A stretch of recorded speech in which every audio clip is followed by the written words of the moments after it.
officer in the first game. Yeah. He gets sucked up with Cat and Raven into a gravity storm after the end of the first game, and Cat and Sid kind of get displaced into this new world, and that's actually how Gravity Rush 2 starts off.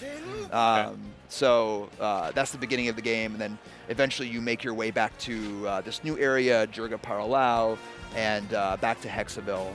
What we're seeing right now is a side mission that involves the camera mode in the game. So the game has a camera mode. Oh, sweet.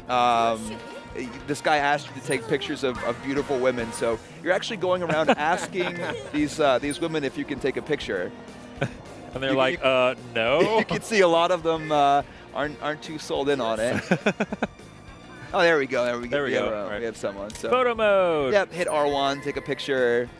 There's actually a cool mode too, we'll get to it a little bit later, where you can set up a tripod and actually have Cat running in front of the camera to do fun things like posing. Nice. And there's all sorts of filters and costumes you can unlock as you play the game to kind of add to the whole experience. Cool, that's an interesting take on the classic photo mode that we've seen. Absolutely. This old lady likes her picture taken too. Nice. So. She's a beautiful woman. So we'll go with that.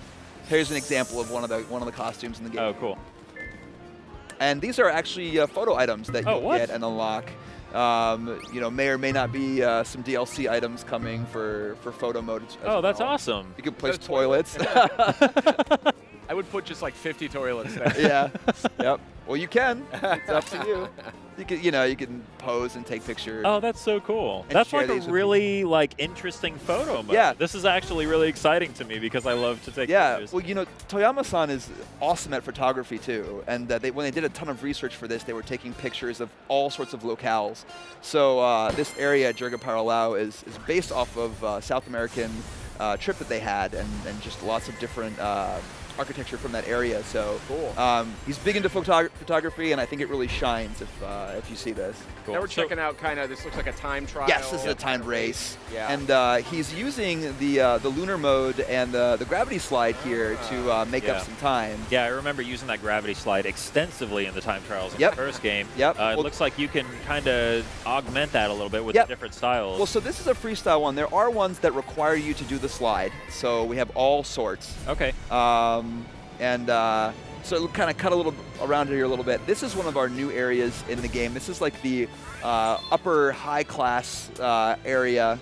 Not quite sure if you can hear the music, but it's a very classy jazzy piece composed by Kohei Tanaka, who's our audio composer. Did an amazing job with this game. And actually, if you pre-order it, you get access to the Director's Choice soundtrack for free.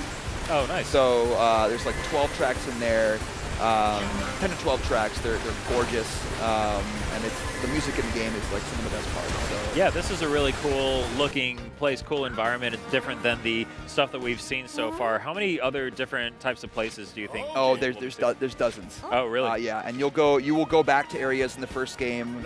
The first game's area is completely embedded within this. Oh, wow. Yeah, everything you remember is going to be here, and with obviously a very beefed up coat of paint, right? Nice. So.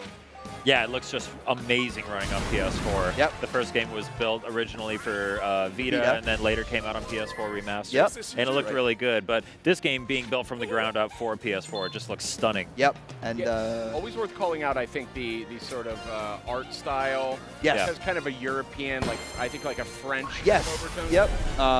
It's inspired by Bande Dessinée, and I'm probably screwing up the French, and I apologize, but better than I would. Yeah, Franco-Belgian art style, popularized by Mobius in the 80s, so very reminiscent of that.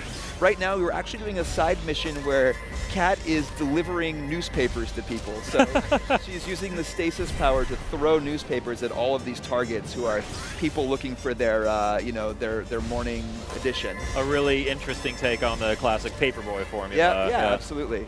Except now you're doing it, floating in the air, and changing in all different ways. So I saw the cutscenes we were seeing earlier, the classic comic book style cutscenes, just like in the first game. Yep. So those are in there. There's also in-engine gorgeous cutscenes as well. Yeah. I'm sure we've shown those. Actually, our new trailer featuring Raven has some examples of some of those as well.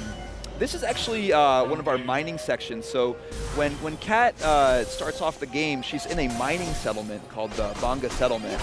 And you can actually go down there and mine for these gems, which help her power up. A lot more opportunities to power up in this game.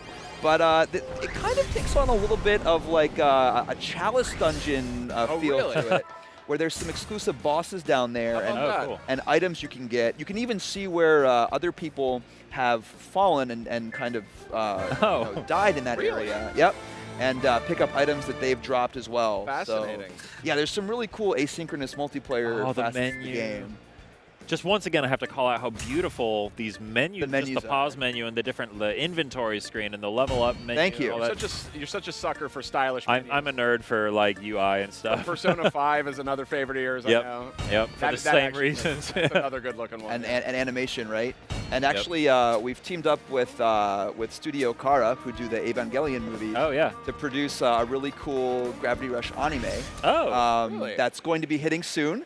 To tell a little bit of the story that hasn't been told yet. So you know, people will be, that'll be coming up soon. That's a cool trend. I'm enjoying this trend of like side-by-side game anime things. Yeah. I just watched the Final Fantasy 15 anime before starting that game, and it was really cool. A nice little backstory before I started playing the game. Absolutely. So I mean, and that's absolutely gorgeous. So. So yeah, I think you know, kind of coming around, showing the map again. Lots of like gorgeous stuff in this game. There's like there's over 50 side missions. There's dozens and dozens of challenge missions. The game is just jam-packed with content. I have tried to play through it as many times as I can, and I just don't have time because it's huge. I guess I never really realized how much